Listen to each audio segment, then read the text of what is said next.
बिहार में बढ़ते क्राइम को लेकर मुकेश सहनी ने कहा कि इसमें बिहार सरकार दोषी नहीं है।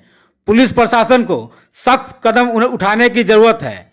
मंगलवार को वीआईपी सुप्रीमो मुकेश सहनी जदयू के प्रदेश सचिव रंजीत सहनी के आवास पर आयोजित कार्यक्रम में मीडिया से बात करते हुए कहा कि पुलिस प्रशासन आज अपराधी की जगह शराबियों के पीछे भाग रही है, गरीब लोगों को परेशान कर रही है। शराब की जो भी तस्करी हो रही है उसमें पुलिस प्रशासन की मिलीभगत रहती है, इसी से अपराध बढ़ता है। पुलिस प्रशासन को चौकन्ना रहने की जरूरत है। इस दौरान उन्होंने बिहार सरकार की जमकर तारीफ की। उन्होंने कहा कि राज्य सरकार अच्छा काम कर रही है, राज्य में जातिगत जनगणना करा रही है, यह सराहनीय कदम है। सभी प्रदेश के मुख्यमंत्री को यह हक है कि उसे मालूम हो कि उसके राज्य में कितने लोग रहते हैं, कितने जाति के लोग रहते हैं, कितने पेड़ पौधे हैं। वीआईपी बिहार सरकार के कार्यकलाप का समर्थन करती है, वहीं पूरे देश में जातिगत जनगणना कराने की मांग करती है।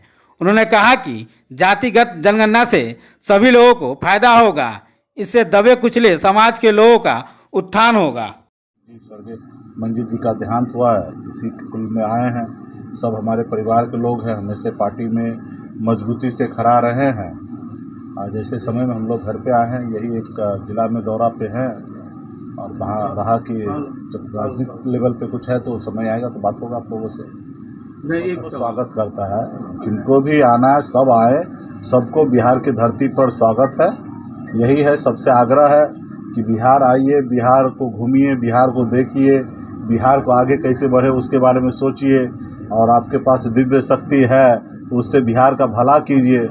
और हम तो यही आग्रह करेंगे, ऐसा कुछ मत कीजिए कि जो बिहार में तनाव हो।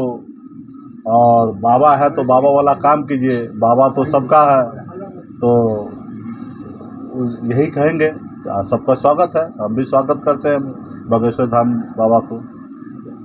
नई शिक्षक नीति को पास कर दिया गया, शिक्षक की बहाली के पर भी मुहर लग गई, लेकिन पुराने जो नियोजित शिक्षक है वो विरोध कर रहे हैं। तो आपके नजर में क्या लग रहा है, नई शिक्षक नीति और जो नियोजित शिक्षक विरोध कर रहे हैं? जो भी अभी आज कैबिनेट से जो जानकारी आप दे रहे हैं इसके बारे में जानकारी नहीं है। पहले तो हम देखेंगे कि क्या पास हुआ है, इसमें सरकार के तरफ से शिक्षक के तरफ से क्या उसमें आपत्ति है, इसको समझने के बाद ही कुछ बोला जा सकता है। बाकी रहा सरकार, मुख्यमंत्री नीतीश कुमार जी हैं तो वो तो अपने स्तर से राज्य के बेहतर के लिए तो पॉलिसी बना ही रहे हैं। और जाहिर सी बात है, शिक्षक के हित में नहीं होगा तो शिक्षक सब आंदोलन करेंगे, वो भी स्वतंत्र हैं। और जाहिर सी बात है, जब शिक्षक आंदोलन करेंगे तो सरकार को बात मानना पड़ेगा। तो फिलहाल तो मेरे को इसके बारे में नहीं पता है कि कैबिनेट में क्या पास हुआ है, ये देखने के बाद ही बताया जा सकता है। आज हम राज्य सरकार का अधीन है, राज्य सरकार जो चाहे वो काम कर सकते हैं, जो चाहे वो योजना ला सकते हैं। कुछ लोगों को मीडिया में जाना है, अपने आप को पीक थपथपाना है, ऐसे उलूल जुलूल काम कर रहे हैं, ठीक है, इससे कुछ नहीं होना है। सरकार निर्णय लिए, सरकार का अधिकार है कि हमारे राज्य में नागरिक गरीब है, अमीर है, किस जाति समुदाय से है, सारा चीज़ का जानकारी प्राप्त करना है, ये सरकार का काम है। हर एक चीज़ की जानकारी सरकार को प्राप्त होना चाहिए। हमारे राज्य में पेड़ कितना लगा हुआ है, हमारे राज्य में पशु कितना है, हमारे राज्य में हॉस्पिटल कितना है, हमारे राज्य में स्कूल कितना है, हर चीज़ की जानकारी, हमारे राज्य में कितने लोग हैं।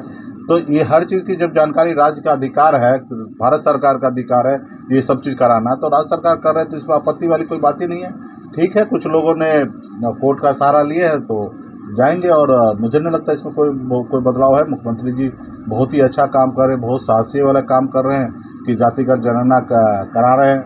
हम लोग तो सब मिलकर मुख्यमंत्री जी के नेतृत्व में प्रधानमंत्री जी से भी जाके मिले, आग्रह भी किए कि आप देश के लिए जातिगत जनगणना किया जाए।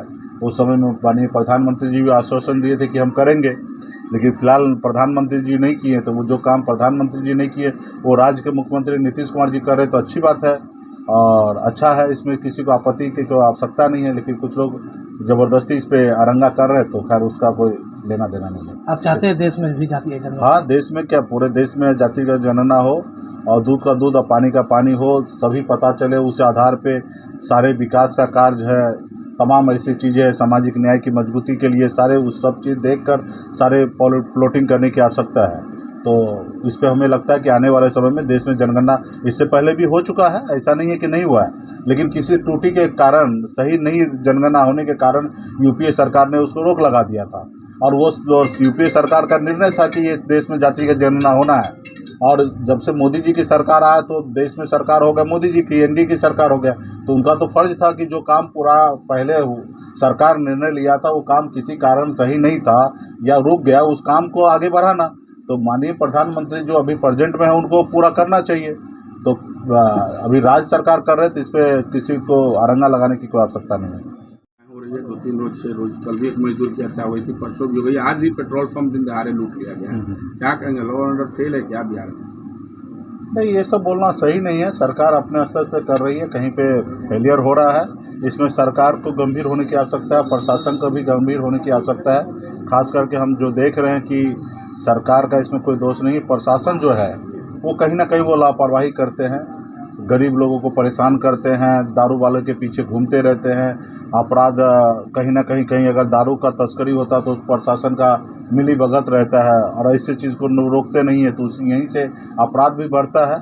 तो प्रशासन को चौकन्ना होने की आवश्यकता है। सरकार अपने स्तर पर सही काम कर रही है, इसको ये नहीं कह सकता। मुख्यमंत्री तो 17-18 साल से बिहार में सुशासन की सरकार चला रही है, लेकिन इसमें और भी काम करने की आवश्यकता है।